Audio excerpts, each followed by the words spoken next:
Hey, welcome back. Have you ever tried to quit a bad habit using sheer willpower alone, only to find yourself right back where you started? Maybe you've promised yourself you'll stop procrastinating, quit smoking, or cut back on social media scrolling, but somehow that habit keeps creeping back in. You're not alone, and more importantly, you're not failing because you lack discipline. You're failing because you're using the wrong approach. Today, I'm going to show you exactly how to break any bad habit in just 30 days using the habit loop science actually supports. This isn't about white-knuckling your way through cravings or relying on motivation that fades. This is about understanding how your brain works and using that knowledge to create lasting change. Let's start with the fundamental truth about habits. They're not moral failures.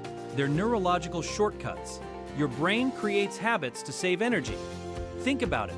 When you first learned to drive, every action required conscious thought. Now, you can drive while having a conversation, listening to music, and planning your dinner. That's your brain automating repeated behaviors into habits. The problem is, this automation works for both good and bad behaviors.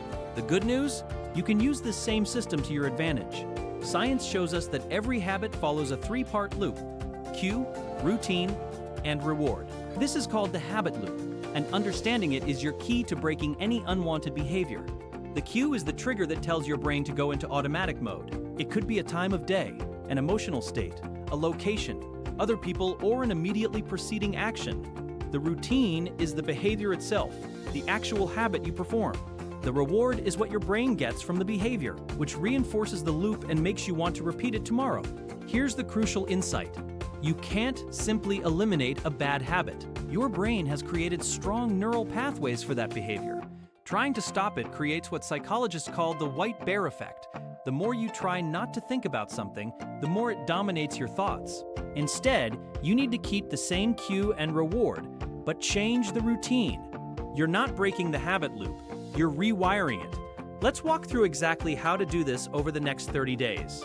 The first week is all about awareness. Don't try to change anything yet. Just carry a small notebook or use your phone to track your habit. Every time you engage in the behavior you want to change, write down 3 things: what happened right before, what you did, and how you felt afterward. Be brutally honest with yourself. This isn't about judgment, it's about data collection. You're playing detective with your own behavior. By the end of week 1, patterns will emerge.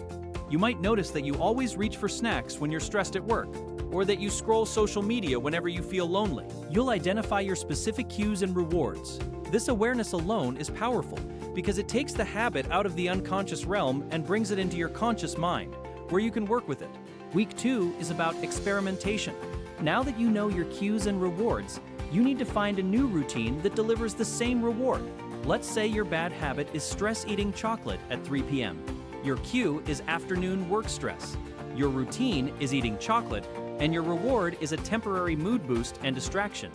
Your job this week is to test different routines that could provide that same reward.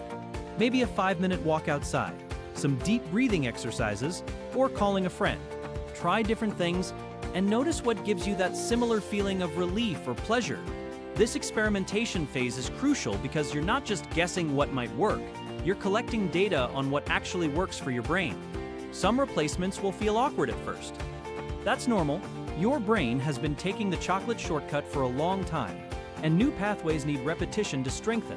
The key is to find something that's genuinely satisfying, not just something you think you should do. Week 3 is where the real transformation happens. You've identified your cue, you found a replacement routine that delivers a similar reward, and now you commit to doing that new routine every single time the cue appears. This is where most people stumble because they expect it to feel easy or natural right away. It won't. Your old habit pathway is like a well-worn trail in the woods, while your new routine is like trying to blaze a new trail through thick brush. It takes effort at first. Here's a powerful technique. Create an implementation intention. This is a specific plan that says, when cue X happens, I will do routine Y. Research shows that people who create these specific plans are 2 to 3 times more likely to follow through. Instead of saying, I'll exercise more, say, when I get home from work at 6 p.m., I will put on my running shoes and walk for 10 minutes. Apply this to your habit change. When I feel stressed at 3 p.m., I will stand up and do 5 minutes of stretching. Week 4 is about reinforcement and troubleshooting. By now, your new routine should be starting to feel more automatic. Celebrate your small wins. Every time you choose your new routine over your old habit, you're literally strengthening new neural pathways in your brain.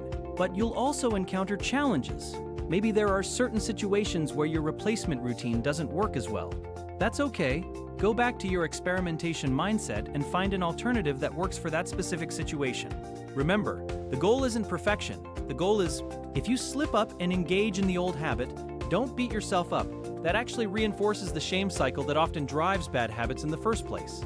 Instead, treat it as valuable data. Ask yourself, what was different about this situation? What cue did I miss? What reward wasn't being met by my replacement routine? Then adjust your plan accordingly. Now, let me give you a real-life example. Sarah wanted to stop mindlessly scrolling social media every evening. She tracked her habit and discovered her cue was feeling lonely after dinner. Her routine was scrolling, and her reward was connection. Instead of trying to eliminate phone use completely, she replaced scrolling with calling one friend each evening. After 30 days, she not only reduced her social media time by 80%, but actually strengthened her real-life relationships. As we wrap up, I want to thank you for investing this time in yourself. Breaking bad habits isn't about being a different person. It's about understanding the person you already are and working with your brain instead of against it. You now have a science-backed framework that actually works. I'd love to hear about your journey. Comment below. What's the one habit you're most excited to rewire using this method? Your story might inspire someone else watching. If you found this helpful, please give this video a like. It really helps the channel. Share it with someone who's been struggling with their own habits. And don't forget to subscribe and hit that notification bell so you don't miss our next video on building positive habits that stick. Thanks for watching, and I'll see you in the next one.